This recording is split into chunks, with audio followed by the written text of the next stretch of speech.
ISTPs in 20 words. Number 1. Piercing. Both in their watchful gaze and incisive logic, ISTPs are penetrating and able to get to the heart of an idea, approach, or person lightning quick.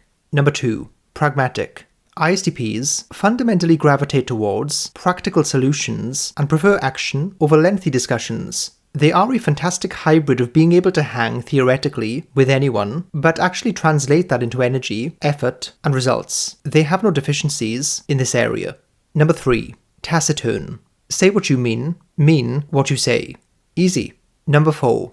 Analytical. The inner workings of a thing are what most compel ISTPs. Both TI and NI have a condensing nature to them, wanting to boil things down to their essential elements, then, from there, rework those things anew, and weaponize that knowledge. The process of analysing is breaking things down into smaller parts. They are experts at this. Number 5. Adventurous. ISTPs are the quiet thrill seekers of the world. They need their adrenaline junkie fix in whatever form it takes. Many people, even people close to ISTPs, might find this surprising about them, especially if they usually encounter them in their more introverted state. But it is an inextricable part of them. Characters like Indiana Jones capture this duality of ISTPs extremely well, displaying the intellectual, academic, and even nerdy part of them, as well as the swashbuckling, danger-seeking, and adventurous side as well. It might not always take a physical form, but ISTPs always have this quality to them. Number 6. Resourceful. One phrase that captures the TI and SE combo well is thinking on your feet. ISTPs know how to maximize what they have, both their natural skill set and the tangible resources at their disposal. They have a strong optimizing streak. It's a proverbial grab what you have and use it mindset. I believe that ISTPs are one of the best types at getting into a flow state because their reactive and immediate SE is dancing in between their calculative TI and pattern spotting NI. Those harmonize gorgeously in the heat of the moment. Number 7. Aloof. ISTPs can sometimes appear detached or indifferent, especially in social situations. They often prefer to observe as opposed to participate, which can sometimes make them seem aloof, and sometimes they are aloof. They can be extremely asocial, especially if they become or embrace an isolated lifestyle. I don't think a life of regular and intense solitude is bad for them, not at all, but they should be mindful to never lose touch with people in a deeper way. That is a danger for them. Number 8. Stoic. ISTPs are one of the most naturally stoic types. They deal with problems and challenges without fuss, complaint, or emotionality. They are the cool, calm, and collected archetype. You'll often hear them say, "It is what it is," or a line to that effect. It's a philosophy of accepting reality as it is, and treating anyone who doesn't do that with incredulity. Number 9. Dexterous. I mean this mainly abstractly, in terms of their agile minds, but also, yes, in a literal way as well, given their natural facility with tools. Which leads me to number 10. Mastering.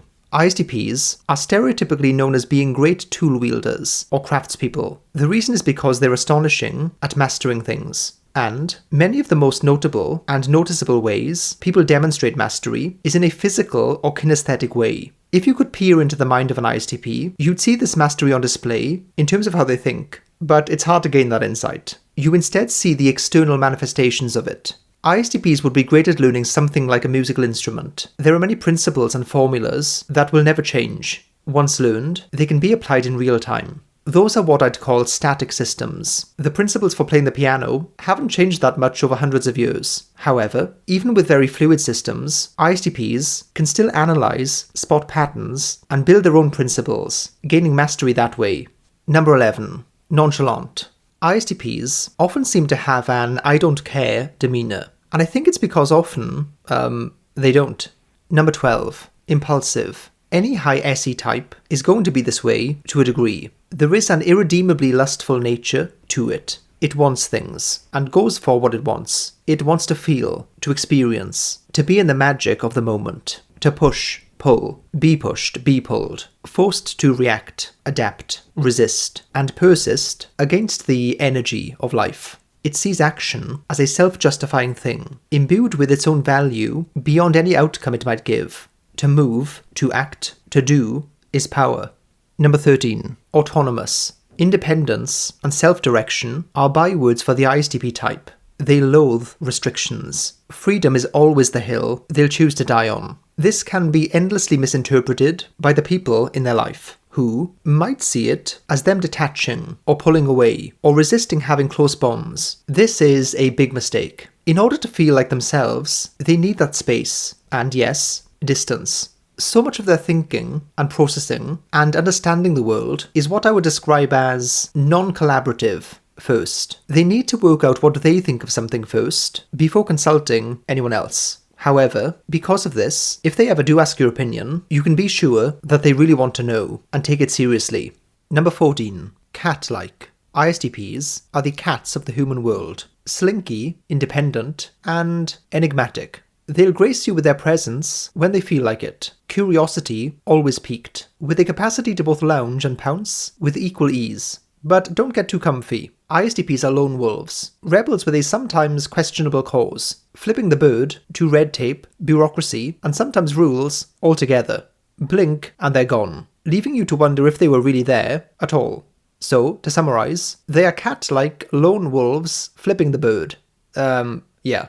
Number 15. Unpredictable. ISTPs often surprise others with their choices or actions. This emerges from their combination of analysing things and coming to conclusions in the privacy of their own mind, being calculated risk takers, and not inclined to share their plans with others, but instead to just do them. Number 16. Intuitive. Yes, you heard that right. Introverted intuition plays an integral role in the life of an ISTP. For this reason, they can often mistype as INFJs, strange as that may seem. ISTPs blur the lines between the sensing and intuitive types. Depending on the mood you catch them in, they could appear like either. It's not weird for them to be mistyped as INTPs either. On a surface level, they can seem like people who favour thinking and intuition, just like INTPs. Number 17. Economical. ISTPs display an economy of motion, are pointed and one-liner wielding in their economy of words, and often minimalistic in their lifestyle choices. They are efficient. Nothing is wasted. Everything is used to maximum effect. Number 18. Troubleshooter. Problems, solutions. That's how ISTPs think. They turn people into problems for this reason, and that has mixed results, let's say. ISTPs are excellent at identifying and expressing the problem in direct and simple terms. That is half the battle of solving them. So they're great at diagnosing problems as well as solving them. It's a natural emergent trait from their thinkery, doery nature. Number 19. Tactician. A tactician is skilled at responding to situations as they arise and developing sound plans to win, but is not as concerned with the long term, which would be more the realm of the strategist. You could think of tacticians as being strategists on a shorter timescale. ISTPs are much better in the role of implementer and executor, as opposed to planners. A famous example of this distinction in practice would be MI6 and James Bond, one of the most legendary ISTPs. He's given a mission or a plan, and he gets it done by navigating through it from one moment to the next, having plenty of fun along the way. Number 20. Honest. This is a hallmark of the ISTP type. Whether it's delivered with sensitivity from a mature ISTP or in a more typically brutal form, they will tell it as they see it. Though it might not feel like it in the moment, it is a sign of respect, one that they try to give to all people.